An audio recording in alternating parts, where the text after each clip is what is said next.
All right, guys, I wanted to chronicle this KTM 790 Adventure. Just let you guys know where the valves were at on it. This bike has been out on the road for a little over a year, and actually did a good portion of the TAT.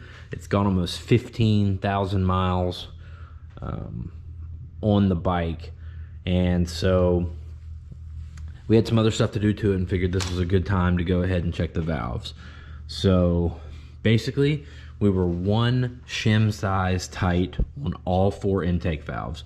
So that is good news that they wore evenly. All the exhausts were still in spec, and they were all really pretty much the same spec, right in the middle of the line.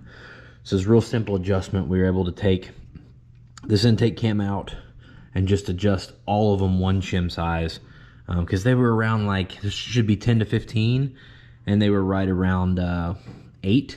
So one shim size is a 0.05 increment, so we could pretty much go down one shim size and stay right in the middle of the tolerance, which is perfect. So yeah, kind of let you know, if you've got a KTM 790 Adventure, I want to say the book says you're supposed to check them at 17 or 18. And like I said, we did this one at 15, and they weren't dangerously tight or anything like that, but they were, they were one size out of spec. So for a lot of people, you'll put 15, you won't put 15,000 miles on a bike the whole time you own it. And some people, like this guy that did a section of TAT, managed to put all this mileage on there in a year, which I envy very much. So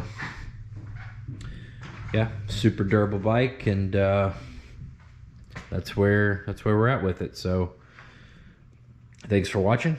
I will see you in the next one.